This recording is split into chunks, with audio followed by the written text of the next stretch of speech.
अस्सलाम वालेकुम वरहमतुल्लाहि वबरकातुहू। आपकी खिदमत में दोबारा हाज़िर हूँ। हमने 9वां सबक पढ़ा था दस्तरख़ान।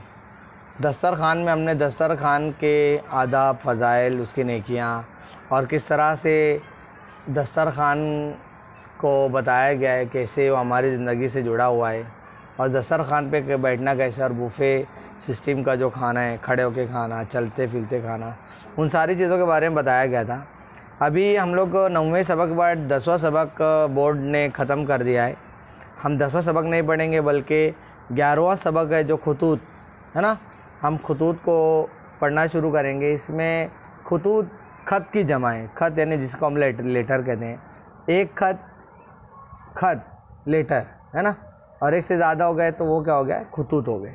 तो इसमें मिर्ज़ा गालिब का ख़त है, आप लोग देख सकते हैं। उसके बाद दूसरा ख़त है, सारा मिर्ज़ा गालिब का ही ख़त है। उन्होंने 2-3 अफराद को लिखा है, उसके बारे में देखते हैं। पहला ख़त देख सकते हैं आप, एक है तहनीती ख़त, आपके सामने नज़र आ रहा है तहनीती ख़त है ना। उसके बाद दूसरा ख़त है तिजारती ख़त, आप लोग देख सकते हैं, आपके स्क्रीन पे नज़र आ रहा है। इसके बाद तीसरा जो रहेगा वो रहेगा ताज़ियती ख़त है ना। अब देखते हैं मिर्ज़ा गालिब ने उन खतूत में क्या कहा है, किस तरह का है, कैसी ज़बान इस्तेमाल की है और क्या बोलना चाहे, हम लोग इंशाल्लाह वो देखेंगे। ठीक है, शुरू करते हैं। बिस्मिल्लाहिर्रहमानिर्रहीम। हाँ, पहली बात में देख लेते हैं। एक ज़माना ऐसा भी था कि दूर दराज मकामात पर संदेशे पहुँचाने के लिए कबूतरों का इस्तेमाल किया जाता था। किसका इस्तेमाल किया जाता था? कबूतरों का। कागज़ के पुर्ज़े पर लिखा हुआ मुख्तसर सा पैगाम कबूतर के पैरों में बांध कर उड़ा दिया जाता, जिसे वो मंजिल मकसूद तक पहुंचा आता था, है ना। मंजिल मकसूद यानी जहाँ पे भी पहुंचाना, जो हमारी मंजिल है। जब डाक का निज़ाम कायम हुआ तो खतूत को अहमियत हासिल हुई, है ना। यानी जब डाक का सिस्टम स्टार्ट हो गया तो फिर परिंदों वगैरह का इस्तेमाल, कबूतरों वगैरह का इस्तेमाल ख़त्म हो गया। हमारे ज़माने में इंटरनेट और टेलीफोन की सहूलत के सबब खतूत का रिवाज ख़त्म सा हो गया है ना। ताहम लेकिन अदबी खूबियों के सबब मकतूब निगारी हमारे अदब का हिस्सा बन गई है ना। लेकिन उसको इतना अच्छा लिखा जाता था, इस अंदाज़ में लिखा जाता था, इतनी अच्छी अदब और अदबी चीज़ें उसके अंदर रहती थी, तो उसको अदब का हिस्सा, उर्दू अदब का, उर्दू लिटरेचर का हिस्सा बना लिया गया। तो आपकी खिदमत में हाजिर है मिर्ज़ा गालिब के खतूत। जान पहचान में जल्दी से देख लेते हैं। मिर्ज़ा गालिब 27 दिसंबर 1797 को आगरा में पैदा हुए। 5 साल की उम्र में उनके वालिद अब्दुल्ला बेग, उनके वालिद का नाम था अब्दुल्ला बेग, फ़ौत हो गए। उनके चचा नसरुल्लाह बेग ने उनकी परवरिश की। गालिब ने इब्तदाई तालीम आगरे में हासिल की। 15 साल की उम्र में दिल्ली मुंतकिल हो गए थे। 1854 में ज़ौक़ के इंतकाल के बाद मुग़ल बादशाह बहादुर शाह ज़फ़र के उस्ताद मुकर्रर हुए। आखिरी जो मुग़ल बादशाह थे उनका नाम था बहादुर शाह ज़फ़र। मिर्ज़ा गालिब ने अगरचे अपने उर्दू कलाम के सबब शोहरत हासिल की, मगर उन्होंने फ़ारसी में बुलंद पाए की शायरी की है। गालिब ने मकतूब निगारी में अपनी अलग राह निकाली। उन्होंने खुद ख़त निगारी की रिवायत और रस्मी अंदाज को तर्क किया और ख़त को बेतकल्लुफ़ गुफ्तगू और शख्सी जज्बात के इज़हार का ज़रिया बनाया। मकतूब निगारी में गालिब के खतूत को आला दर्जा हासिल है। झैल में उनके मुख्तलिफ़ मौज़ूई खतूत दिए जा रहे हैं। मुख्तलिफ़ मौज़ू यानी एक मौज़ू पे ख़त नहीं है, 3 लोगों को 3 अलग अलग किस्म का ख़त है और उनका मौज़ू अलग अलग है। मैंने आपको बताया था 3 तरीके का ख़त है ना। उनके उर्दू खतूत का मजमुआ औद हिंदी के नाम से 1868 में और दूसरा मजमुआ उर्दू मुअल्ला उनकी वफ़ात के बाद शाये हुआ। मिर्ज़ा गालिब ने 15 फरवरी 1869 को दिल्ली में वफ़ात पाई। शुरू करते हैं। पहला सबक, पहला जो ख़त था किसको लिखा था उसके बारे में देख लेते हैं। पहला ख़त लिखा था मुंशी अब्दुल लतीफ़ को। गालिब के अज़ीज़ दोस्त मुंशी नबी बख्श हक़ीर के बेटे थे। इस दोस्ताना रिश्ते की वजह से गालिब को हक़ीर के अहल खाना का बड़ा ख्याल रहता था। हाँ, हक़ीर ये क्या है? ये तखल्लुस है, शायर का तखल्लुस। हाँ, इसलिए जब अब्दुल लतीफ़ के यहाँ लड़का पैदा हुआ तो गालिब ने तहनीती खत भेजा।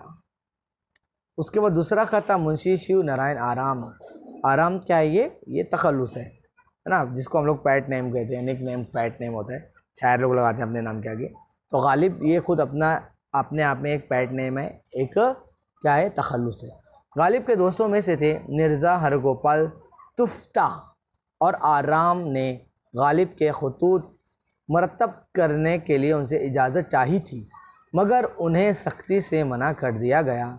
गालिब अपना पता गालिब दिल्ली लिखवाना चाहते थे, मगर आराम गालिब का मुकम्मल पता लिखते थे, इसलिए आराम के खतूत उन्हें सौरी तौर पर पसंद नहीं आते थे। आराम का अपना प्रेस था जहाँ गालिब की किताबें शाये होती थी। पहला सबक तहनीती ख़त बनाम मुंशी अब्दुल लतीफ़, है ना। मुंशी अब्दुल लतीफ़ के नाम ख़त है क्योंकि वहाँ पे उनके यहाँ पे एक लड़का पैदा हुआ था, तो उसकी मुबारकबाद तहनीत देने के लिए उन्होंने ख़त लिखा था। क्या लिखा है देखो, शुरू किया उन्होंने, बरखुरदार नूर चश्म अब्दुल लतीफ़, बाद दुआए दवामे दौलत व तवील तूल उम्र, है ना। मैं अल्लाह ताला से आपकी दौलत की बढ़ोतरी और आपकी उम्र की बढ़ोतरी की दुआ के बाद दुआए दवामे दौलत व तूल उम्र। मालूम करें कि भाई साहब के कहने से मालूम हुआ कि तुम्हारे यहाँ बेटा पैदा हुआ है। क्या पैदा हुआ है? तुम्हारे यहाँ बेटा पैदा हुआ है। मुझको खुशी हुई। अल्लाह ताला तुमको मुबारक करे और तुमको तुम्हारे बाप के साये अतूफ़त और उसको तुम्हारी ज़िल्ल राफ़त में सलामत रखे। उसकी औलाद तुमको दिखलावे। तुम जो नाम रखो उससे मुझको इत्तला देना। मैं चाहता हूँ कि कोई नाम ऐसा मिले जिसकी आदात से साले विलादत ज़ाहिर हो। वह दुआ के साथ मुरसला 2 शंबा। अब देखो मैं आपको बता रहा हूँ ये शंबा क्या है ना। जुमा का दिन जुमा होता है, ये फ़ारसी ज़बान में दिनों के नाम है। फ़ारसी ज़बान में जुमा होता है। जुमा के बाद शनिचर का दिन होता है यक शंबा। उसके बाद इतवार का दिन होता है 2 शंबा। पीर का दिन होता है सह शंबा, सह यानी दिन, सह शंबा। उसके बाद पीर के बाद मंगल का दिन आता है 4 शंबा, है ना। और उसके बाद 4 शंबा के बाद आता है बुध का दिन यानी 5 शंबा। और उसके बाद इस तरह से जुमेरात और जुमा, इस तरह से ये दिन है फ़ारसी के। तो यहाँ पे 2 शंबा लिखा हुआ है। 2 शंबा का मतलब है इतवार का दिन। मुरसला यानी उन्होंने कब ख़त लिखा था? 2 शंबा इतवार के दिन लिखा था, 10 मार्च। कितने मार्च को? 10 मार्च 1851 में, है ना। किसने लिखा था? असदुल्ला यानी कौन? गालिब। मिर्ज़ा गालिब का असला नाम क्या था? असदुल्ला था, है ना, उन्होंने लिखा था। तो देखते हैं, इसको समझ लेते हैं। बरखुरदार यानी बेटे, नूर चश्म, है ना, की आँखों के नूर। किसके? अब्दुल लतीफ़ की आँखों के नूर। बाद दुआए दवामे दौलत वो तौल उम्र। मालूम करें कि भाई साहब के कहने से मालूम हुआ कि तुम्हारे यहाँ बेटा पैदा हो। कि आपके भाई के कहने से मुझे पता चला कि तुम्हारे यहाँ कौन पैदा हुआ है? बेटा पैदा। मुझको खुशी हुई।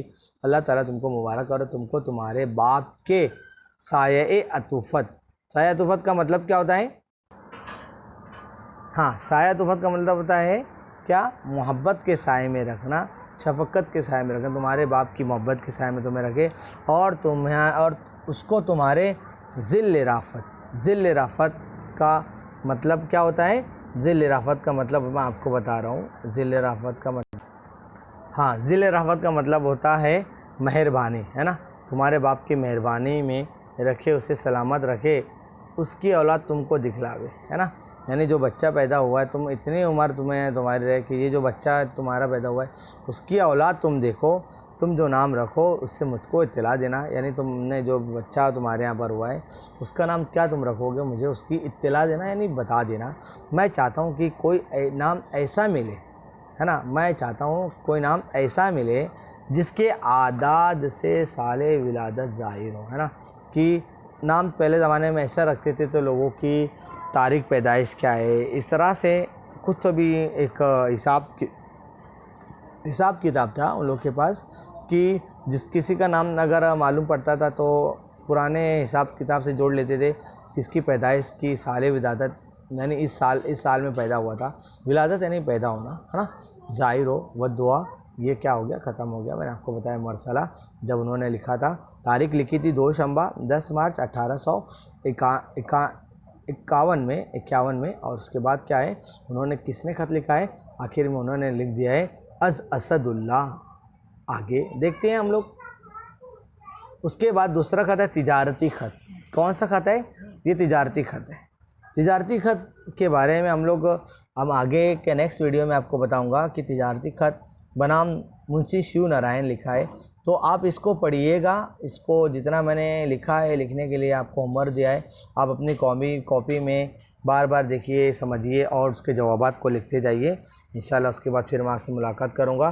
तब तक के लिए अल्लाह हाफिज़। और जितने भी जो बच्चे हैं जो 9वीं में चले गए हैं, जो आपको मिलते हैं, आप उन्हें बताइए कि क्लास शुरू हो गई है, आप लोग क्लास अटेंड कीजिए। क्योंकि 9वीं के बच्चे लोग कुछ भी नहीं आ रहे हैं, तो ज़रा उनको बताइए। सुहेल है और जो भी आपके पहचान में जो अपने स्कूल के जो 9वीं के बच्चे हैं, उनको आप लोग इत्तला देते जाएं। इंशाल्लाह उसके बाद फिर हमारी मुलाकात होगी। अस्सलाम वालेकुम वरहमतुल्लाहि वबरकातुहू।